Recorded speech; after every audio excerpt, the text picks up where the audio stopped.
পবিত্র কোরআনে কয়েকটি বিষয়ে বিশেষ জোর দেয়া হয়েছে। কয়েক পৃষ্ঠা পরপরই সে কথাগুলো আমাদের মনে করিয়ে দেয়া হয়েছে। এর মধ্যে একটি বিষয় হচ্ছে কিয়ামতের দিবস। কোরআন পড়লে আমাদের মনে প্রশ্ন জাগতে পারে, আল্লাহ এত ঘন ঘন এই দিনটির কথা কেন বলেছেন? সেই প্রশ্নের উত্তর পেয়ে যাই নিজেদের দিকে তাকালেই। যেই দিনটি হবে মানব জাতির জন্য সবচেয়ে কঠিন দিন, যেদিন ক্ষুদ্রতম বিষয়গুলো মেপে দেখা হবে, ফয়সালা করা হবে, সে দিনটি নিয়ে আমরা কতটুকুই ভাবার সময় পাই। বাস্তবতা হচ্ছে আমরা শেষ জমানায় বাস করছি। কিয়ামত ঘনিয়ে আসছে। রাসূল সাল্লাল্লাহু আলাইহি ওয়াসাল্লাম বিভিন্ন হাদিসে কিয়ামতের কিছু আলামতের কথা উল্লেখ করেছেন। উলামারা এই আলামতগুলোকে দুই ভাগে ভাগ করেন, বড় এবং ছোট। ছোট আলামত অনেক রয়েছে, যার মধ্যে অন্যতম হল রাসূল সাল্লাল্লাহু আলাইহি ওয়াসাল্লামের মৃত্যু। 1400 বছর আগে ঘটে যাওয়া এই ঘটনা যখন কিয়ামতের একটি সুস্পষ্ট নিদর্শন হিসেবে উল্লেখ করা হয়েছে, আমরা বুঝতে পারি আমরা কিয়ামতের কত কাছে চলে এসেছি।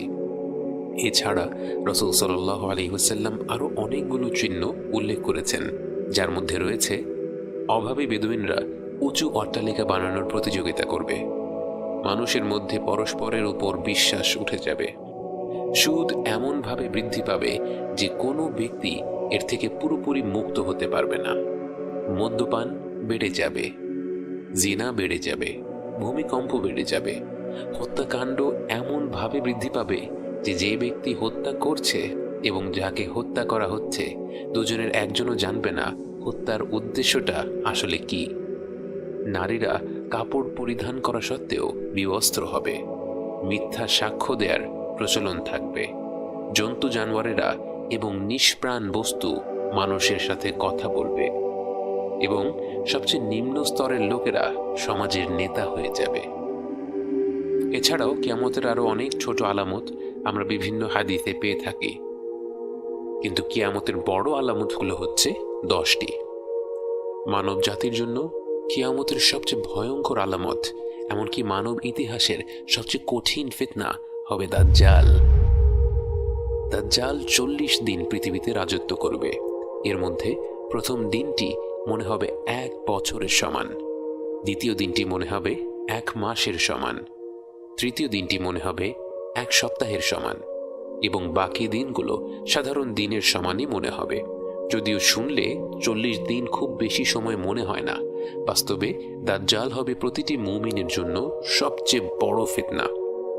আল্লাহ আযজা ওয়া জাল দাজ্জালকে এমন সব শক্তি দেবেন যে প্রকৃত ঈমানদার ছাড়া অন্য কেউ তার আহ্বান অগ্রাহ্য করতে পারবে না। তাই রাসূল সাল্লাল্লাহু আলাইহি ওয়াসাল্লাম আমাদেরকে দাজ্জালের ফিতনা থেকে রেহাই পাওয়ার দোয়া শিখিয়েছেন এবং আরও বলেছেন, যে ব্যক্তি সূরা কাহাফের প্রথম 10টি আয়াত মুখস্থ করবে সেটা তাকে দাজ্জালের ফিতনা থেকে রক্ষা করবে। এরপর ঈসা আলাইহিস সালাম পৃথিবীতে ফিরে আসবেন। তিনি সুশাসন প্রতিষ্ঠা করবেন, শিরক ধ্বংস করবেন এবং ইসলামকে প্রতিষ্ঠিত করবেন। সেই সাথে তিনি দাজ্জালের সাথে যুদ্ধ করে তাকে হত্যা করবেন। এরপরে ইয়াজুজ এবং মাজুজ পৃথিবীতে ছড়িয়ে পড়বে এবং ঈসা আলাইহিস সালাম তাদের বিরুদ্ধে কঠিন যুদ্ধে লিপ্ত হবেন এবং অবশেষে তাদের ধ্বংস করবেন। এরপর ঈসা আলাইহিস সালাম শান্তিপূর্ণ অবস্থা প্রতিষ্ঠিত করবেন এবং মৃত্যুবরণ করবেন। কিয়ামতের আগে কিছু বড় ধরনের প্রাকৃতিক নিদর্শনও দেখা যাবে। সূর্য পশ্চিম দিক থেকে উদয় হবে, 3টি প্রকাণ্ড ভূমিকম্প হবে। এর একটি হবে পূর্বাঞ্চলে, একটি পশ্চিমে এবং আরেকটি আরব অঞ্চলে। আরেকটি প্রাকৃতিক আলামত হবে 40 দিনের জন্য একটি গাঢ় ধোঁয়ায় গোটা পৃথিবী ছেয়ে যাবে। এতে বিশ্বাসী এবং অবিশ্বাসী নির্বিশেষে প্রত্যেকে আক্রান্ত হবে। এই ধোঁয়ার ব্যাপারে আল্লাহ তাআলা বলেন,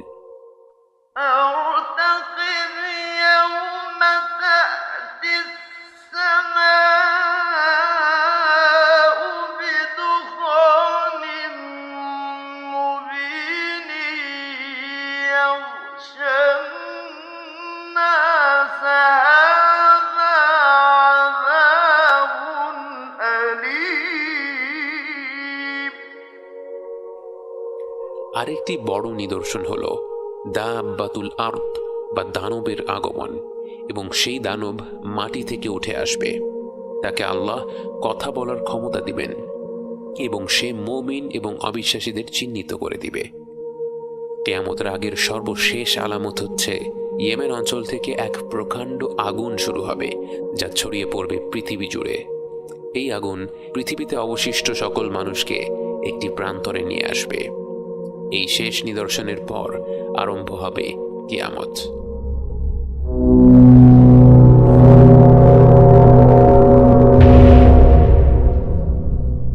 কিয়ামত শুরু হবে হঠাৎ করে। যারা কোনো বিষয়ে আলোচনা করছিল তারা তাদের আলোচনাও শেষ করার সময় পাবে না। কেউ কারো পরিবার পরিজনদের সতর্ক করার সুযোগ পাবে না। যে দুজন ব্যক্তি কোনো লেনদেন করছিল তারা তাদের লেনদেন শেষ করার সুযোগ পাবে না। যে ব্যক্তি ঘরে দুধ নিয়ে যাচ্ছিল সে সেই দুধের স্বাদ পাবে না। যে ব্যক্তি মুখে খাবার তুলছিল সে সেই খাবার মুখে দিতে পারবে না।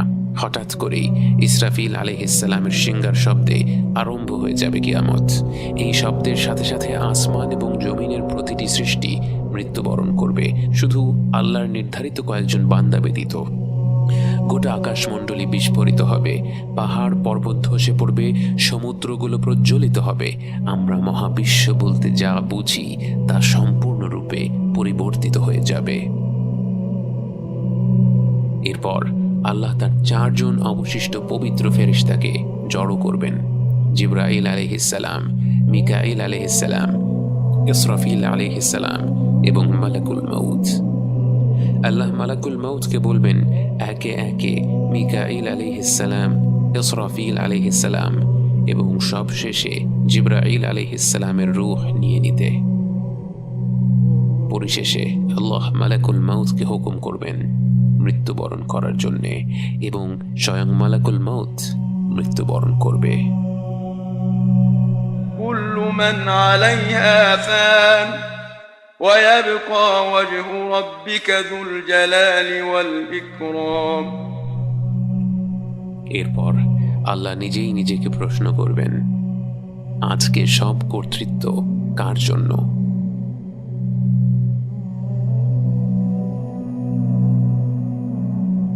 তাকে উত্তর দেওয়ার জন্য কেউ থাকবে না। তখন তিনি নিজেই নিজেকে উত্তর দেবেন, লিল্লাহিল ওয়াহিদিল কাহ্হার, আল্লাহর জন্য যিনি এক মহাপরাক্রান্ত। আল্লাহ তার অসীম জ্ঞান অনুযায়ী বিচার দিবসের জন্য পৃথিবীকে এক প্রকাণ্ড সমতল ভূমিতে পরিণত করবেন। যদিও সেই ভূমি হবে বিরাট, বিচার দিবসের দিন সেখানে জড়ো হবে সময়ের শুরু থেকে শেষ পর্যন্ত জন্ম নেয়া প্রতিটি মানুষ, জিন ও জীবজন্তু। তাই সেই পুরো ভূমিটি ভরপুর হয়ে যাবে।